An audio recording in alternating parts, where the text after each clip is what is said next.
Magandang umaga po mga kabayan. Ngayon ay 4:45 AM o mag-alasing ko po ng madaling araw, November 9, linggo po.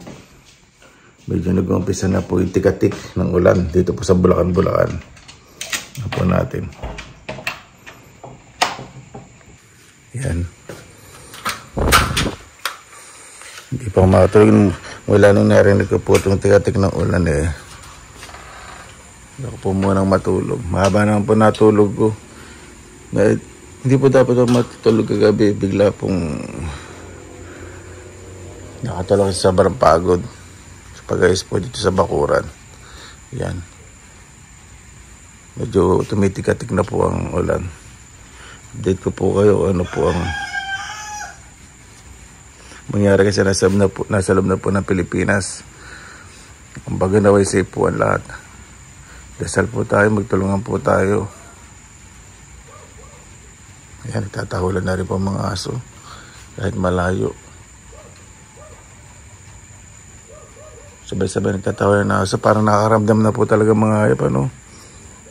Hindi po parang sila po talaga unang nakakaramdam po pag may mangyayari pong makalamidad o sakuna. Ayan po mga kabayan, alas 6:12 na po ng umaga. 6:12 po ng umaga. Tumitikatik na po ang ulan. Dali lang po. Ang patubig medyo tumaas. Ayan po. Medyo tumaas na po itong patubig. Nako, kailangan yung patanga po dun. Makakita yan po. Buti nalinis po kasi hindi po nalinis po to. Yung mga dumi kakalat lang po dito. Dito na rin po klaro. Tumaas na rin yung patubig.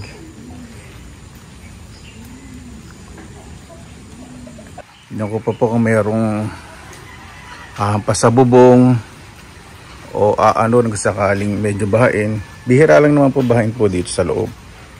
Kapag malakas po talaga ang ulan. Mataas naman po kasi itong lugar po na. Pero syempre yung bagyo po ngayon di biro. Ayoko pong maging optimistic o sobrang confident. So dito, baka mag-ayos din po ako sandali. Yung mga kahoy po na yun na doon, aangat ko po doon. Kasi kung sakaling bumaha dito, lulutang-lutang lang po yan. Kasi pag lulutang-lutang, yung mga kahoy po, dyan po pupunta po yung mga anay, mga insekto. So yung mataas hindi po abutin. Saka yung mga ahas, ganun, nakakatakot din. Sa tingin ko, handa na naman ako sa bagyo. So yung mga sanga dito, okay na naman. Ay, yun. Tatabasan ko po yung palang masinita sa siniguelas, nakadikit po dito sa bubong. Puti, nakita ko po. Dito okay naman po. Wala pong nakahapay sa bahay o sa bubong ng mga sanga. Ay, dito kaya. Parang hindi ko pa pala ito natabasa. Wala naman. Wala namang hampas dito. Dito wala pa natabasa na po itong puno ng manggayan po. At yung mga cactus po na halaman dito, yung mga paso, lipat ko na po dito.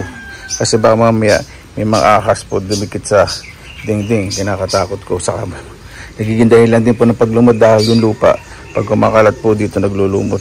So maayos na po yung bonsai po dito. Nakakahinga, maayos, mabilis kumilos. At dito po sa daanan, mas maayos. Kahit tigatik pa lang po yung ulan o hamog-hamog. Dahil nasa Bicol na po yung bagyo. At pag umabot po dito sa Bulacan, mag-aayos-ayos na rin po ako. Babawas na ako ng mga saka dito.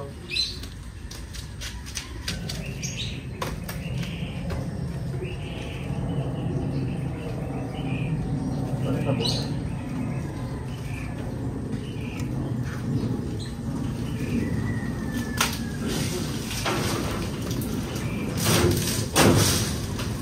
Masalitas ito. Buelas.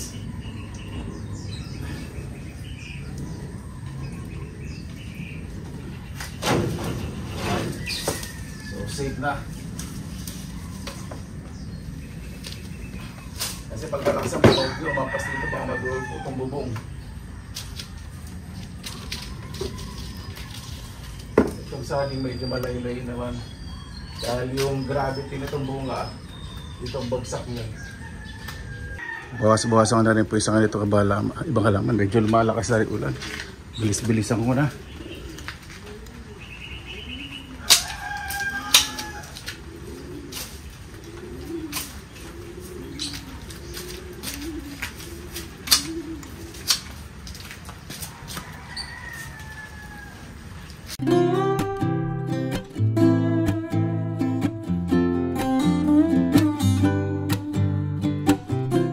Nagtatanong po, November may bunga po mangga ko po. May bunga po yan, yung mangga ko po. Tinagalog. Yan po, palakas na po ng palakas ang ulan. Mag-alas 7 na po ng umaga.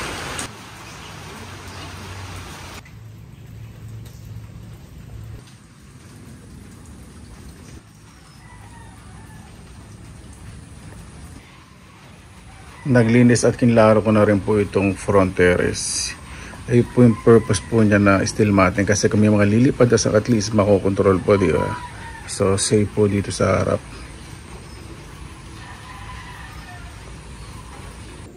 Grabe pala yung mga hito dito, ang lalaki.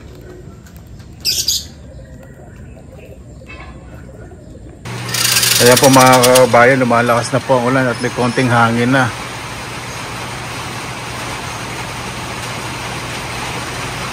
Ingat po sa lahat. Ayan po. Ayan po mga kabayan, lumalakas na ulan at medyo lumalakas na rin po ang hangin. Ang estimation po pagdating po dito sa Bulacan hanggang mamayang gabi hanggang bukas ng tanghali. Idly po ako. Hindi po ako nakatulog ng maayos. Na po natin, lakas po ng hangin, naririnig ko na.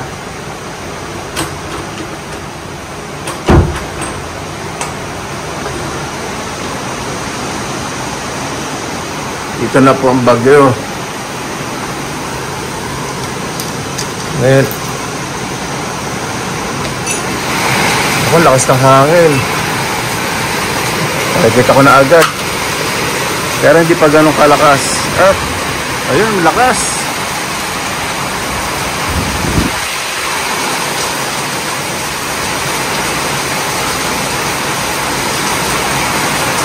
Yun doon, sa may ilaw.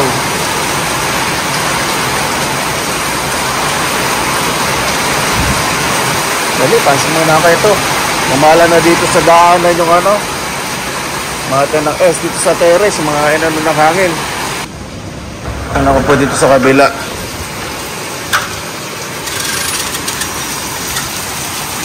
Yan, medyo huminahangin. Humihina, lumalakas.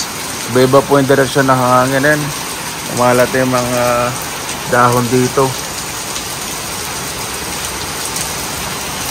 Malakas, pahina po yung hangin. Pero yung ulan, malakas.